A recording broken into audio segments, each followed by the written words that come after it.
आपको class 10th में fail होने से कोई नहीं रोक सकता। आपको एडिक्शन हो जाए तो ये एडिक्शन तुम्हें बैठने नहीं देगा। ये चीजें इसी टाइम में हमें डेवलप करनी है। एनसीईआरटी को लाइन बाय लाइन मत पढ़ लेना, एक बेटर एक अप्रोच होगा।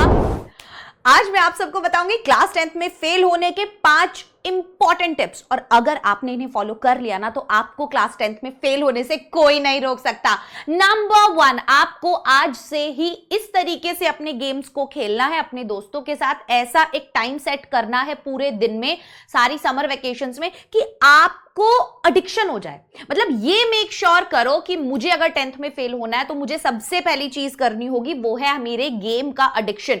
मतलब मेरे हाथ ना रुके, ठीक है। जैसे ही मुझे फ्री टाइम मिले, चाहे मैं वॉशरूम में हूं, चाहे नहा रहा हूं, चाहे फैमिली के साथ बैठा हूं, मैं कुछ भी कर रहा हूं, बट मेरे दिमाग में गेम चल रहा है। मेरे हाथ जो है, मेरे अंगूठे रुकने नहीं चाहिए। मुझे पूरे साल यही करना है। अभी क्या करो, समर वेकेशंस में ना इसकी एक गंदी आदत डाल लो। अब ये जब तुम्हारा एडिक्शन बन जाएगा और समर वेकेशन के बाद जब तुम बाहर जाओगे तुम्हें मजा आ जाएगा। कोई भी तुम्हें क्लास 10th में फेल होने से फिर नहीं रोक पाएगा। गलती से भी अगर फिर पढ़ने बैठ गए ना, अगर गलती से पढ़ने बैठ गए तो ये एडिक्शन तुम्हें बैठने नहीं देगा, इस बात की गारंटी है। अभी क्लास 10th में फेल होने के और भी बहुत सारे तरीके हैं, जिसमें से पहला तो था आपका फोन, आपके गेम्स। अब दूसरे वाले पे अगर हम आए तो आपको गलती से भी टाइम टेबल नहीं बना लेना है। बिल्कुल बच्चों, कई बच्चे पागल होते हैं, इस तरीके से बैठ के प्रॉपर टाइम टेबल बना लेते हैं कि मैं सुबह ये करूंगा, स्कूल जाऊंगा, ट्यूशन जाऊंगा। अरे भाई, नहीं बनाना टाइम टेबल, ये तुम्हारी गलती है। अभी टाइम टेबल बना लोगे तो क्या हो जाएगा, उसमें तुम्हारी सारी चीजें ऑर्गेनाइज हो जाएंगी, उसके अंदर तुम्हारे सेल्फ स्टडी का टाइम निकल जाएगा, उसके अंदर तुम खेल भी पाओगे, और सबसे बड़ी बात, तुम क्लास 10th में 95 प्लस स्कोर कर पाओगे। वो हमें नहीं करना है। इसीलिए प्लीज मेक श्योर, कोई तुम्हें अगर 100 बार भी बोल रहा है ना ये टाइम टेबल बनाओ, वो बनाओ, उसे बोलना पागल मत बनाओ, चुप रहो, मुझे कोई टाइम टेबल नहीं बनाना है, ठीक है। तो no timetable at all. खेलने का ही आपका एक मेन मोटिव होना चाहिए।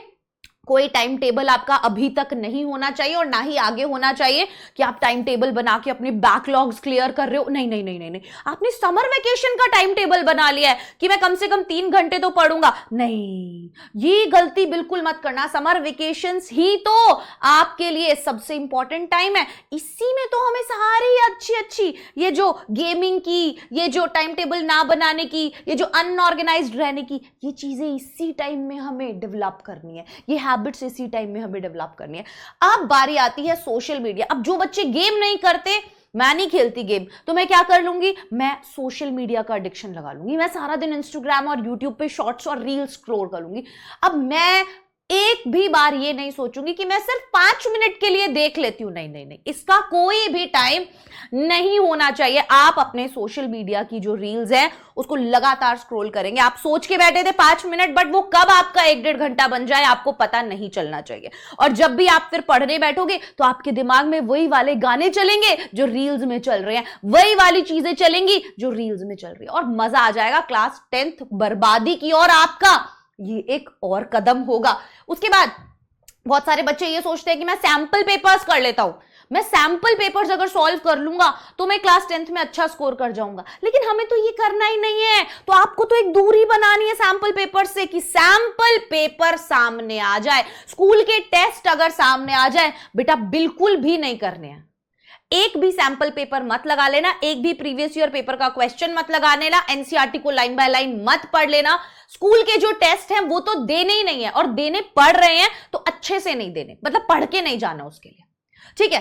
अब लास्ट आपका आ जाता है प्रोक्रेस्टिनेशन। ये हमारे लिए असली चीज है।